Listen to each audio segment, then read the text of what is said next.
ठाकुर जी एक दिन मैया से लड़न लगे, बोले मैया मैं गैया चरावे जाऊंगो, बहुत दिन है बछिया ने चराते भाई, अब मैं गैया चरावे जाऊंगो, बड़ी बड़ी गैया चरावे जाऊंगो। यशोदा मैया बोली लाला तू नेक्स्ट सो छोटो सो लाला है, 4 साढ़े 4 वर्ष के होंगे ठाकुर जी। बोले तू गैया चरावे जावेगो लाला, इन गैयान के पामन के नीचे आ जाएगो, ये ऐसी बड़ी बड़ी गैया इनके संग कैसे जाएगो। ठाकुर जी तो जिद करने लगे, ना मैया मैं तो गैया चरावे जाऊंगो। यशोदा मैया बोली अच्छा ठीक है तू बैठ, मैं तो तैयार तो कर दूं। सो यशोदा मैया ने ऊंची धोती पहनाई ठाकुर जी को। ठाकुर जी स्वर्ण के आभूषण पहनते हैं, यहां पर कौंधनी भी स्वर्ण की पहनते हैं, सुंदर आभूषण रत्न मंडित पहनते हैं। लेकिन यशोदा मैया ने आज सारे आभूषण उतार दिए और ठाकुर जी का दूसरा श्रृंगार किया। कैसा? गैया के पाम बांध करके दूध निकाला जाता, कहीं गैया लात नहीं मार दे तो बाल्टी गिर जाएगी। उस पैर बांधने वाली रस्सी को कहते हैं दोहनी। क्या बोलते हैं? वो दोहनी की तो ठाकुर जी को पगड़ी पहनाई है। ठाकुर जी ने दोहनी की पाग पहनी, वह रस्सी में मट्टी भी लगी है, गोबर भी लगो है। ठाकुर जी ने दोहनी की पाग पहनी है। गले से सारे आभूषण उतार करके यशोदा मैया ने सुंदर सुंदर मोंगरा के पुष्प, गुलाब के पुष्प, वैजंती माला, जो ठाकुर जी को ज्यादा श्रम नहीं दें ऐसी सब मालाएं धारण कराई हैं। ठाकुर जी की कमर पर भी मैया ने दूसरी दोहनी बांधी है। ऐसे ठाकुर जी को मधुर श्रृंगार किया है। यशोदा मैया 2 छोटी छोटी पनैया, पनैया कहते हैं चप्पल को, 2 छोटी छोटी पादुका लेकर के आई और ठाकुर जी के पामन में जैसे ही पहनाने लगे। ठाकुर जी बोली मैया जी कहाँ पहना रही है? बोले लाला जी पादुका हैं, इन पादुकान को पहन के जाएगो सो तेरे पामन में कांटे ना लगेंगे, कंकड़ ना लगे, नहीं तो रोतो रहेगो। मैया मेरे तो लग गई, मुझको कंकड़ लग गए, कीट लग गए।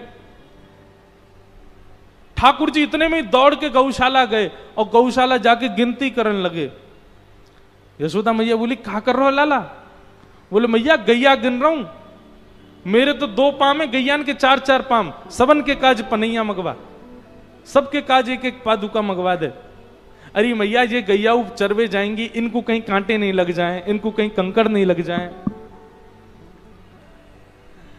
यशोदा मैया बोली अरे बाबड़े जे गैया पादुका ना पहने। बोले क्यों ना पहने? बोले अरे तू देख इनके नीचे पाम इतने कोमल ना है, इनके तो खुर हैं लाला, और इन खुरन में कांटे ना लगे, इन खुरन में कंकड़ ना लगे करें। ओहो महाराज, जैसे ही मैया ने ये बात कही सोई ठाकुर जी पछाड़ खा के गिर गए, रोन लगे जोर जोर से। मैया बोली लाला काई को रो रहा है? बोले मैया मेरे पाम खुर क्यों ना बने, मेरे पाम गैयान जैसे क्यों ना बने। जरूर तेने जब मैं पेट में हूँ खावे पीवे में कमी छोड़ी होगी, यही मारे कमजोर भय हूं मैं, मुंह पादुका पहनवे की जरूरत काई को, मेरे पाम खुर जैसे क्यों ना है। यशोदा मैया के लाला तेरी बात तो भैया तू ही जाने, जन कहां ते बात ने लेके आवे। अरे जे जानवर है, हम इंसान है। अब देख तू ज्यादा बात बनाएगा तो मैं जानना ही दूंगी तो। ठाकुर जी ना मैया मैं जा रहा हूं। इतना सुंदर वर्णन करते हैं श्री सुखदेव जी महाराज। आज ठाकुर जी गैया चराने के लिए जा रहे हैं। तम गोरजच्छुरित कुंतल बद्ध बरह वन्य प्रसून रुचिरे क्षण चारुहासम वेणुम क्वणंत मनुगैरनुगीत कीर्ति गोप्योद्र दीक्षित दशोभ्यगमन समेता।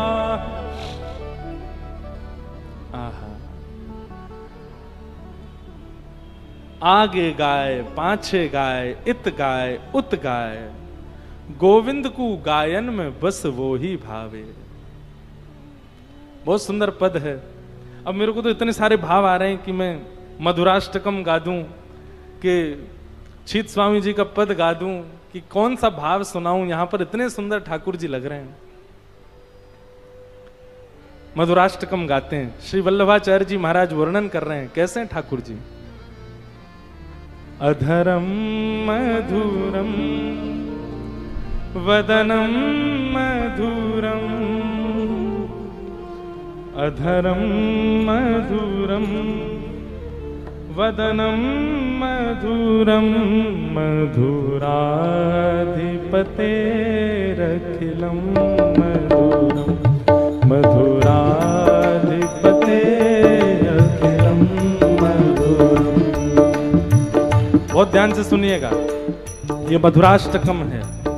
श्रीमद् वल्लभाचार्य जी महाराज कहते हैं, संसार के हर सुंदर व्यक्ति में कमी दिखाई दे सकती है, लेकिन हमारे श्याम सुंदर के एक एक रो में भी आप सुंदरता का दर्शन कर लोगे।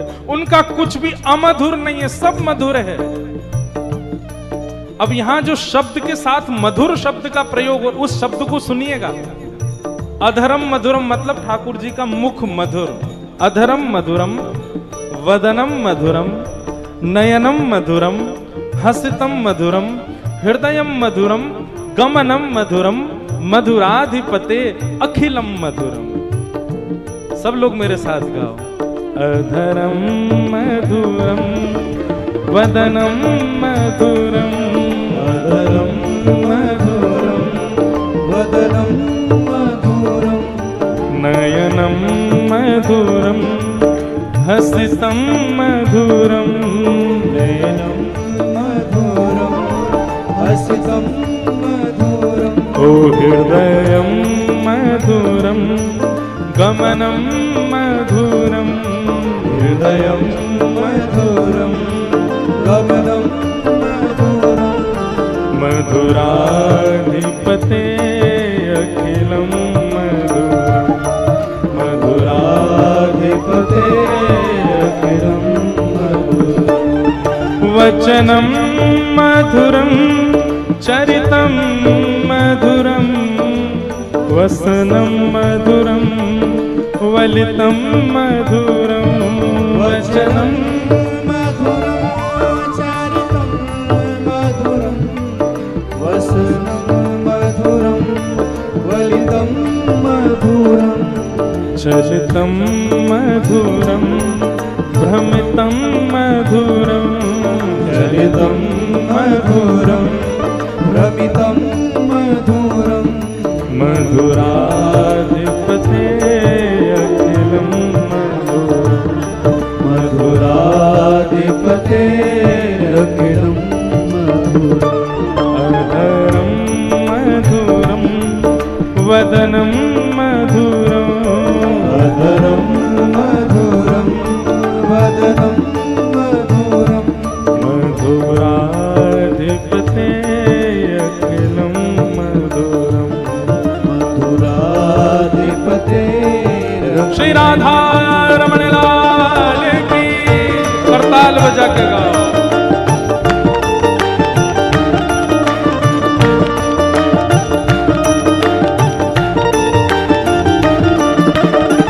श्री राधा वल्लभ लाल की।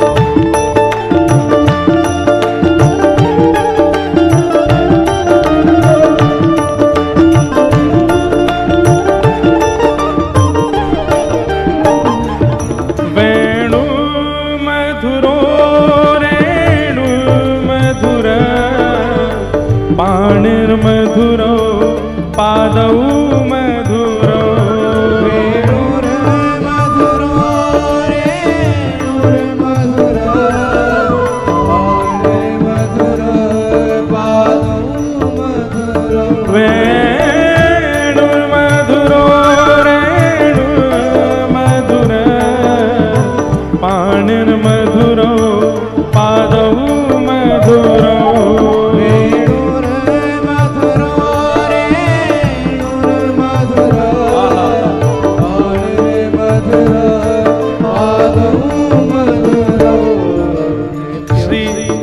वल्लभाचार्य जी महाराज वर्णन कर रहे हैं, ठाकुर जी वेणु बजा रहे हैं, वो भी मधुर।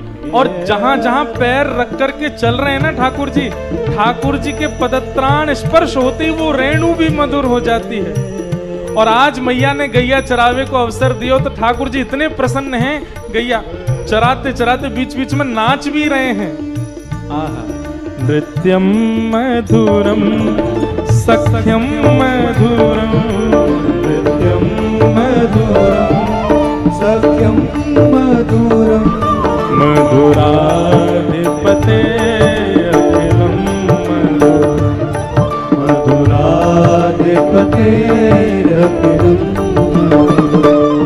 गीतं मधुरं पीतं मधुरं भुक्तं मधुरं सुप्तं मधुरं गीतं मधुरं पीतं मधुरं भुक्तं मधुरं सुप्तं मधुरं रूपं मधुरं तिलकं मधुरं रूपं मधुरं तिलकं मधुरं हे मधुराधिपते अखिलं मधुरं मधुराधिपते अखिलं जय हो अधरं मधुरं वदनं मधुरं अधरं मधुरं वदनं मधुरं हे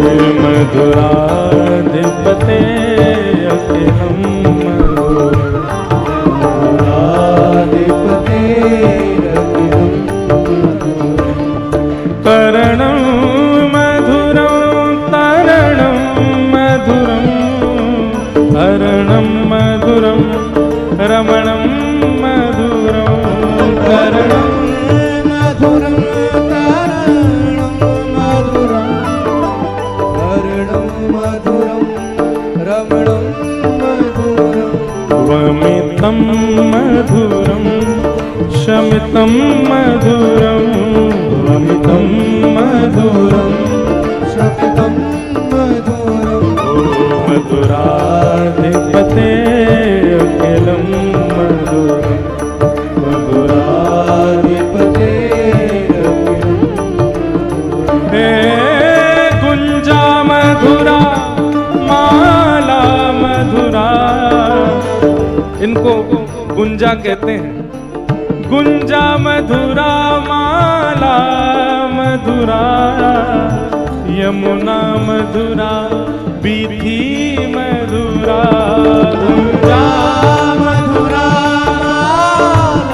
मधुरा यमुना मधुरा बीची मधुरा सलिलं मधुरं कमलं मधुरं सलिलं मधुरं कमलं मधुरं हे मधुराधिपते अखिलं मधुरं मधुराधिपते अखिलं अधरं मधुरं वदनं मधुरं अधरं मधुरं वदनं मधुरं हे मधुराधिपते अखिलं मधुरं मधुराधिपते अखिलं श्री गोवर्धन नाथ की जय।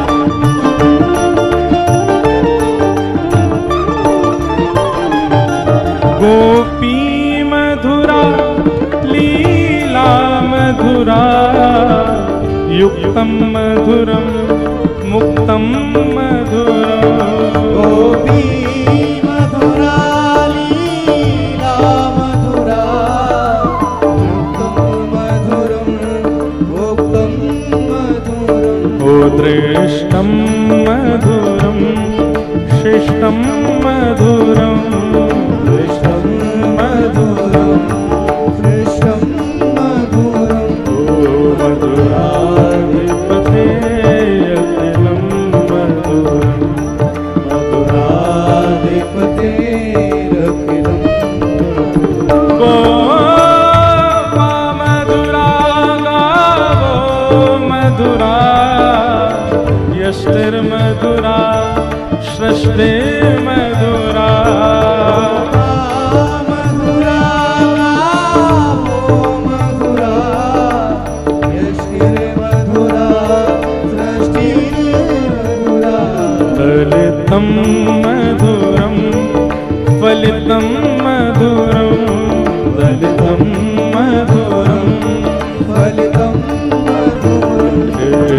मधुराधिपते अखिलम मधुराधिपति भाव से मधुराधिपति अखिलम मधुरम वदनम मधुरम वदनम मधुरम वदनं मधुरं हे मधुराधिपते अखिलम मधुरम मधुराधिपते अखिलं मधुरं हे मधुराधिपते अखिलम मधुरम मधुराधिपते तम गोरजच्छुरित कुंतल बद्धबरः वन्य प्रसून रुचिरेक्षण चारुहासं वेणुं क्वणन्तमनुगैरनुगीत कीर्तिं गोप्योद्र दीक्षित दृशो भगमन समेता।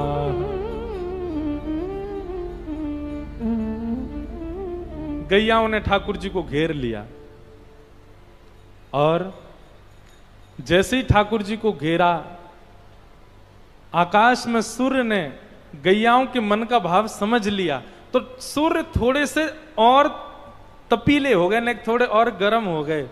सोई ठाकुर जी के अंग पर प्रश्वेत के बिंदु प्रकट हो गए।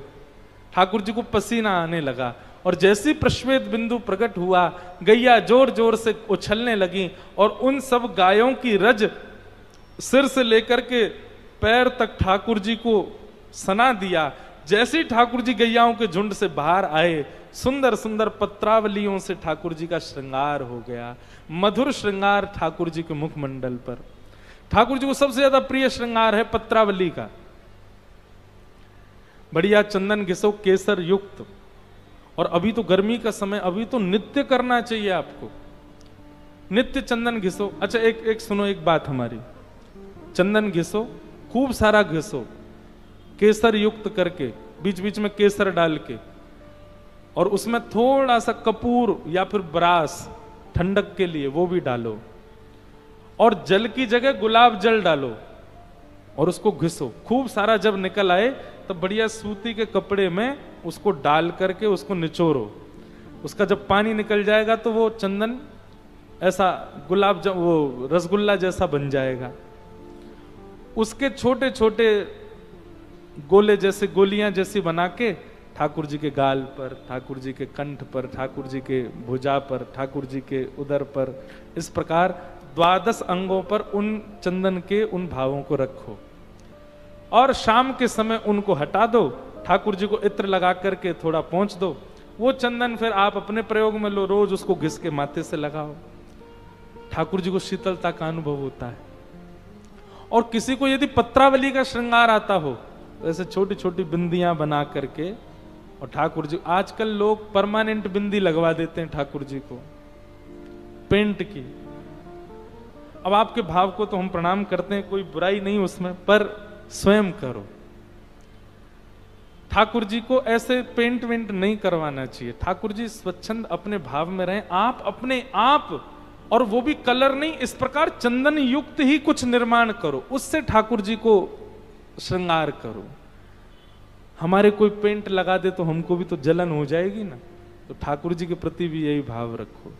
उनको, उनके लिए नवीन चंदन घिसो, नवीन जल आदि सबसे। सेवा से बचना, भागना नहीं है हमको, सेवा करनी है तो फिर पूर्णतः करनी है ठाकुर जी के, पूर्ण भाव से करने। पत्रावली का श्रृंगार, छोटी सी एक सीख लो, उससे ठाकुर जी के ऐसे बिंदियां बनाओ और यहां गाल पे ला करके गोल गोल घुमा दो, इस प्रकार ठाकुर जी का। और इसका नियम भी यह है कि शाम होते ही फिर इसको पोंछ देना चाहिए, इसको हटा देना चाहिए। क्यों?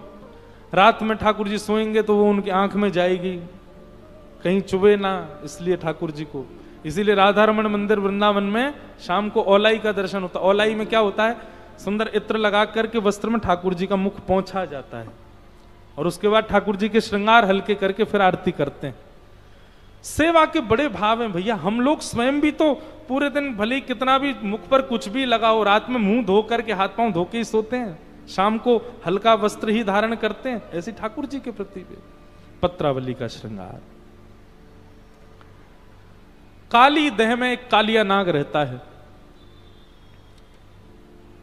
उसके बारे में जब से ठाकुर जी को पता चला, भगवान बड़े चिंतित रहने लगे। एक दिन ठाकुर जी ने विचार किया और सोचा कि कालिया नाग को कैसे भगाऊं मैं। भगाने में कोई दिक्कत नहीं है, पर हमारे साथ में जो बलराम जी रहते हैं ये भी तो शेष नाग हैं। अब नाग के आगे दूसरे नाग को मारेंगे तो ये तो बुरा मान जाएंगे। तो ऐसा कुछ किया जाए कि एक दिन बलराम जी हमारे साथ खेलने नहीं जाए वन में, तो ये काम हो सकता है। तभी एक धेनुकासुर नाम का एक दैत्य था, वो गधे के रूप में था। ग्वाल बालों ने जाकर के ठाकुर जी से शिकायत करी, बोले लाला एक धेनुकासुर नाम को दैत्य है, वो हमको फल ना खान दे बन में ते, तू वाकू मार दे। ठाकुर जी बोले सबरे राक्षसन को मारवे को ठेका मैंने लियो है। जे बलराम दादा कछु करे ना, पड़ो पड़ो पूरे दिन बैठो रे, या तो मरवाओ एक आधे। दाऊ दादा उठ के बैठ गए, बोले अरे हम कोई कम है का, लाला तू आराम कर, हम जा रहे हैं आज। ठाकुर जी ने अपने चेला भेज दिए दो संग में, बोले सुनो बलराम जी राक्षस को मारने के बाद में सोचेंगे जैसे मेरी जय जयकार होती है, जैसे मेरी आरती होती है, वैसे इनकी भी हो, पर तुम ऐसा होने मत देना। मैं किसी भी राक्षस को मारता हूं तो सब जगह हल्ला जे मच जाए कि भैया राक्षस मार दियो लाला ने, लेकिन आज जब ये मार के आवे तो यो मत कहियो धेनुकासुर राक्षस मारो, बल्कि सबको ब्रजवासी को जाके ये बता दियो, बोले दाऊ दादा ने तो गधा मारो। ठाकुर जी बड़े चतुर हैं हमारे। था तो वो असुरी, था तो वो राक्षसी, और महाराज बलराम जी ने बड़ी मशक्कत करके उसको मारा। बलराम जी बोले अब हमारी भी पूजा होएगी, सब ब्रजमंडल में हमारी जय जयकार होएगी, सब हम पे पुष्प बरसाएंगे। मधुमंगल श्रीदामा ये दो ठाकुर जी ने भेजे, अरे दाऊ दादा की जय हो, अरे हमारे कन्हैया ने इतनो बड़ो राक्षस तो कभी ना मारो जितनो बड़ो दाऊ दादा ने मारो है। दाऊ दादा बोले सुन तुम दोनों एक काम करो, मुंह से पहले दौड़ के चले जाओ, पूरे वृंदावन में खबर फैला दो, गोपियां अटारी पे आ जाएंगी, मैया यशोदा थाल लेकर के और दीप लेके आवेगी, मेरी आरती उतारेगी, सब मेरी जय जयकार करेंगे। लेकिन कोई तो यूं मत कहियो मैंने कहिए कि ऐसो कह दो, तुम बस जाके हल्ला कर दो पूरे वृंदावन में। मधुमंगल श्रीदामा बोले जो आ गया। मधुमंगल श्रीदामा दौड़ करके पहले ही वृंदावन में पहुंच गए और सबसे जाकर के कहें दाऊ दादा ने गधा मार दियो, आज दाऊ दादा ने गधा मारो है। अरे भैया देखो दाऊ दादा कोई ना मिलो तो गधा मारे आए, बेचारे निर्दोष जीव है मारे आए। दोनों ने जाकर के ऐसी बात कर दी। अब जैसे ही दाऊ दादा आए, दाऊ दादा के मन में तो थी बहुत सम्मान होएगा, लेकिन यहां तो सब अपना मुंह बंद करें और जोर जोर से हंसें। दाऊ दादा बोले आप लोग सब हंस क्यों रहे हो? बोले दाऊ दादा तुम्हें कोई और ना मिलो, कन्हैया की होड़ कर रहे हो हैं, राक्षस तो मारो ना गए, एक बार मारे आए, गधाए मारे आए हो तुम तो। दाऊ दादा बोले तुमसे कौन ने कही गधा?